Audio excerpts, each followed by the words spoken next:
Hello everyone, I'm Tracy and thank you for tuning in today. So today's video, I want to be going over the more recent fires that have been going on in the past couple of weeks, starting with July 11th with the Crater Road fire on Maui. But there are a huge amount of fires going on. I don't know if some of them are still going on, but uh, a very large amount of fires on the islands of Kauai and Maui. And I'm going to be going into them and also giving some background as far as how they align to the TOD corridors and the redevelopment plans for these areas. Now, before we get started, though, if you have not subscribed yet, please do so before you leave and like, comment, and share this video, especially if you know people on the islands of Maui and Kauai, because this is really, they're really picking up the pace and starting a lot of fires. And so far, there has been no fatalities or major injuries, but we want to make sure everyone stays safe during this time. Now, let me start out with the largest fire, and that is the Kauai Hanapepe fire. That was reported on the 15th of July at noon, and that has burned 1,000 acres. And this fire does align to the 10-minute city plan in the area of Lihue, which is the main city in Kauai. And this is the most indicative of supporting the idea that they are using fire to clear out areas in order to redevelop the land. Okay, and then it also very closely aligns to the new housing developments that are planned for Hanapepe. As you can see here, these are where the different phases of the redevelopment are planned for. And about a month or two ago, I did a video about the 10-minute city redevelopment plans for Kauai, and I'll put that right here if you want to see the details on that one. And it's got all the information you'd want to know. All right, let me move on to the fires in Maui. So yesterday, July 22nd, there was a fire reported in the area of Wailuku off Piihana Road. It was reported at 9:16 in the morning, and this was made up of 6 different fires. And we do know that there were multiple fire trucks sent, and it had burned 4 acres.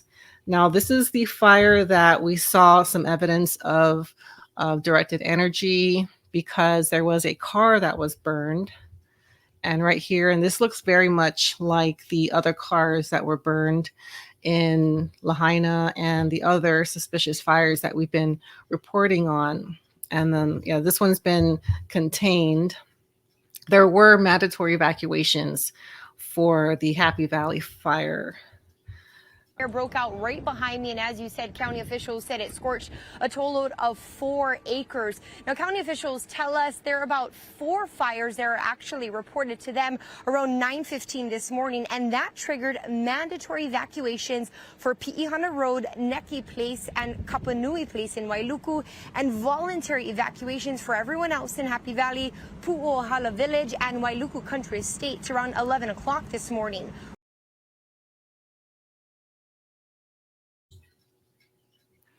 Okay, so you can see here that a lot of the metal is warped, and the glass was missing, and it looks very much like the other car fires that we've been sharing with you guys. Okay, and then now the Olawalu fire, again, Malka of the Ho'anapili Highway, and we don't know how big this fire was, and it does align. Does it align with redevelopment? No. Yes, no. Okay. I mean, so it's part of the West Maui, but there's nothing that I found so far. Okay, we couldn't find it associated with the redevelopment plan, so that could be a distraction or just the attempt to normalize wildfires or brush fires in Hawaii.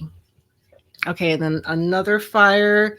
This one started on the 11th of July, and this was on Haleakala. It's called the Maui Crater Road fire. Right now, it's 80% contained, and it's burned 574 acres.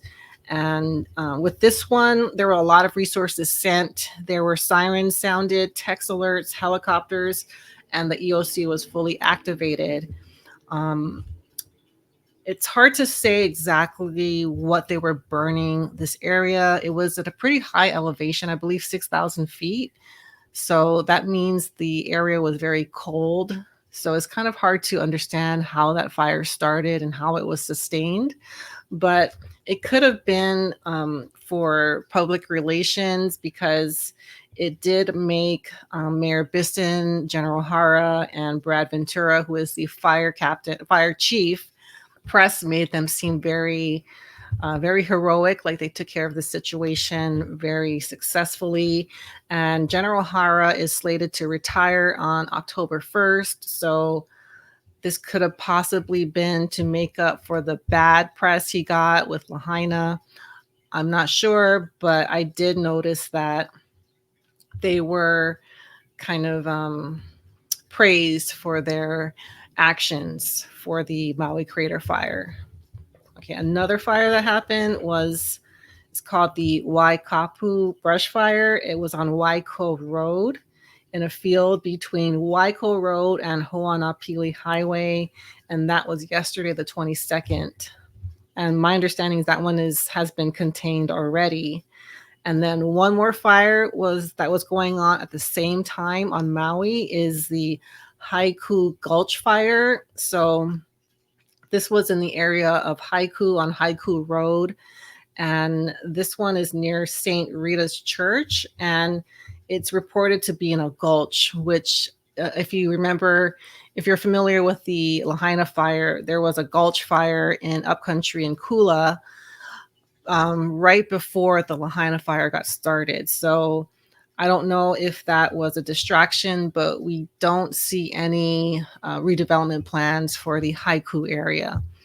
So yeah, those are the main fires that I wanted to talk about, but I really wanted to make a strong point, because I do think, because of the political situation going on and so much attention being put on the election, there's a lot of people not paying attention to incidences like this. And so I think there's been an acceleration of this plan to burn the land in Hawaii. Now, just from my upbringing, I lived on Oahu for 18 years. I don't remember one brush fire ever happening. I don't remember a single house fire. I'm not saying they didn't happen, but historically in Hawaii, fires are not super common, even during fire season. So the fact that there are so many fires going on all over in different places that started separately is extremely suspicious. And, we really need to keep an eye on this. And the press has been very slow at reporting, and a lot of evidence has not been made available.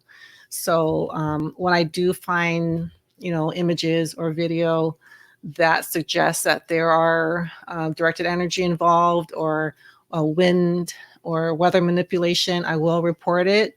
I also have a couple of reports from sources on the ground that they did experience unusual winds yesterday during the fires on Maui.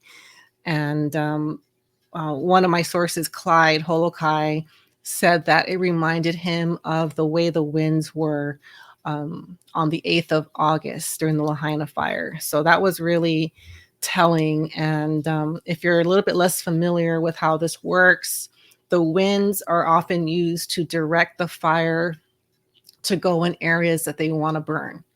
So it's a combination of the directed energy with weather manipulation, so that they can control the burn more specifically. And I think that's going to do it. Is there anything I missed? Yes, no? No, I think that's good. Okay, so that's going to do it. If you have not subscribed, please do so. Please like, comment, and share this video. And thank you guys so much for tuning in. Please be safe, and I will see you all soon.